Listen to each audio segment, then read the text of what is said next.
Ladies and gentlemen, welcome to my second session.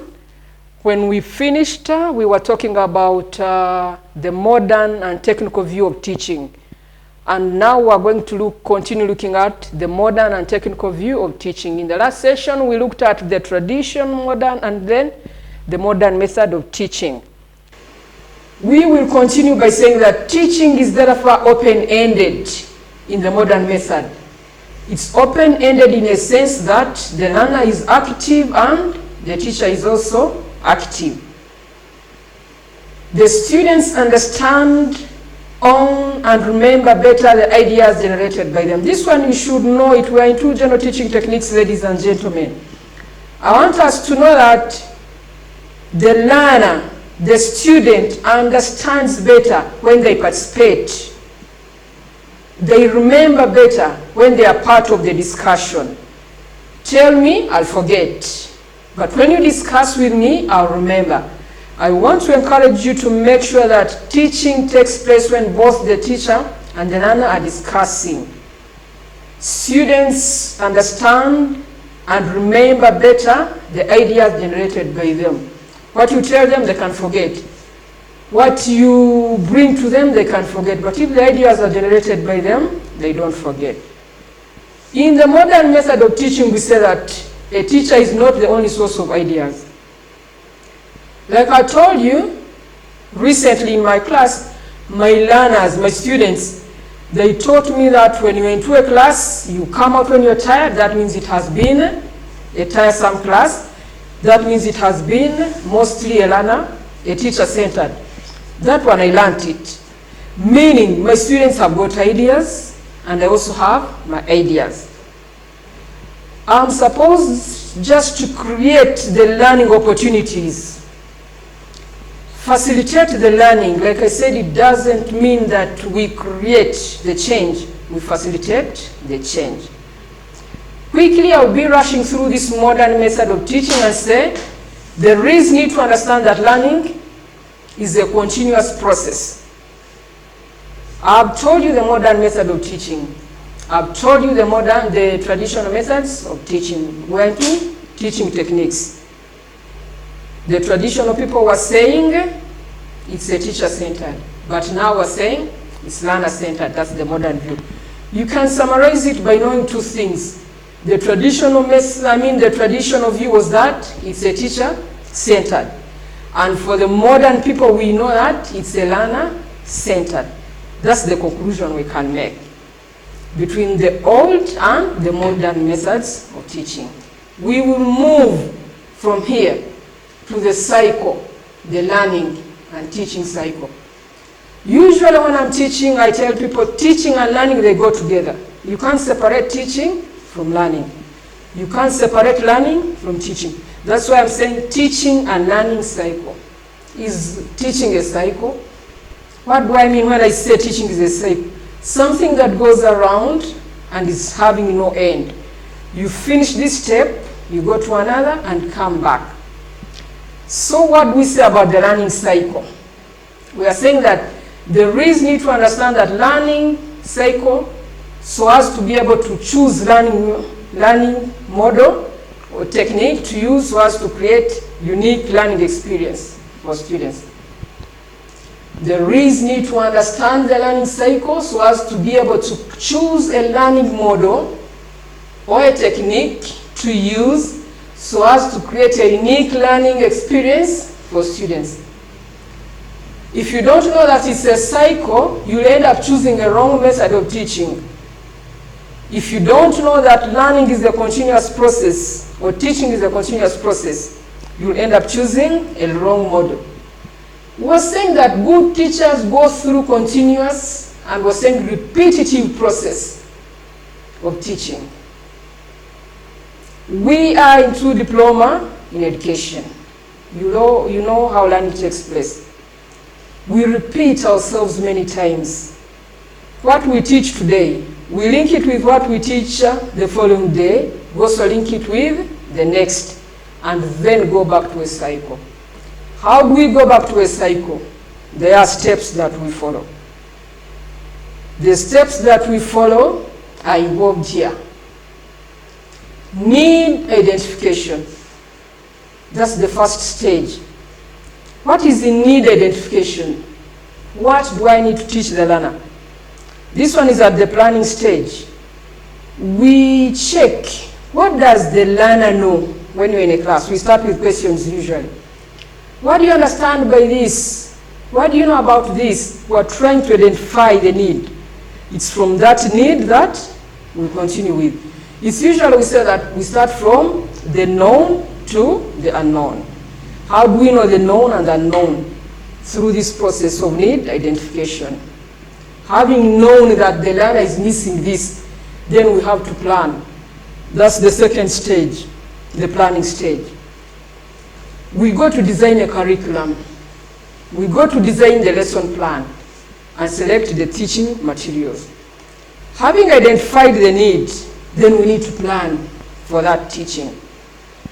After planning for the teaching, you know, teachers, we start, for example, with a scheme of work. You all know what is a scheme of work. In fact, I would give you an assignment to design a scheme of work, like for 5 weeks. Then you can share it with me. Later on, I'll look at it. Find a class of your own. Find a subject of your own and design a teaching, and design a scheme of work. When you're designing a scheme of work, when you're designing a lesson plan, you are at the planning level. When you're designing a scheme of work, you're designing a lesson plan, you are at the designing or planning level. After planning, we move on to content delivery. We go to class. Teaching has steps. When people see us in class, they think that's the beginning. No, the beginning, we have said, is the need identification. What do I need to teach? What do these learners know? What do I need to give them? After knowing the need, we go to the planning stage, drawing the curriculum, drawing a scheme of work, drawing a lesson plan. Currently, I'm on the third stage. As you can see me, I had my scheme of work, I had my lesson plan before coming here, then now I'm on the delivery stage. I'm teaching. That's the step number 3. It's a cycle. When I'm here teaching, I'll give you assignments. I've given you an assignment to draft a scheme of work. When you're drafting that scheme of work, you're putting into practice what you have learned. When you're practicing or exercising, you are actively engaging the learner with the content. If I come to class and deliver content without giving you an exercise, that's the lecture method. But for me as a teacher, even when I'm lecturing, I have to use these methods because I'm a professional teacher. For non-professional teachers, they might forget an exercise. But for us, the diploma students, the student teachers, we're supposed to give an exercise. Why do we give an exercise? I'm looking at the issue of making students practice. We have given them the knowledge. For example, I've told you there is a scheme of work, and you know it. The next step, you have to draw the scheme of work. When I talk of drawing, to the non-teacher would think drawing like this, but we draw the scheme of work. We don't write schemes of work. We draw the scheme of work. We draft the scheme of work. With that stage, we will move to another stage. After giving you the assignment, the exercise, and making you practice what you have learned, I'll assess you know it. At the end of this course unit, I'll give you an exercise. Rather, I'll give you final exam. You sit for the exam. I will assess and evaluate. And for us teachers, we not only evaluate the student, we also evaluate ourselves. If I have taught teaching techniques, I'm going to ask you in an exam to draw for me a scheme of work. If you draw for me a scheme of work, I'll get to know that you have learned the skill of drawing a scheme of work. When you're able to draw the scheme of work for the 5 weeks for English, for P2, P3, or P7, I'll evaluate myself and say, learning really took place. If you embarrass me and you're not able to draw a scheme of work in an exam, I'll evaluate myself, I've not taught. If you look at our lesson plans, teachers, the lesson plan usually has that section for self-evaluation. Remember on the learning cycle, on the teaching cycle, we started with the need identification, we got it. We went on to planning stage, we did it. We went on to delivery of content, we did it. We moved on to exercising, we have done it. Now, in the final exam, I'm assessing you. I'm not only assessing the learner, but I'm also assessing myself. What I'm telling you here is that I want you to practice it because I'm teaching general teaching techniques.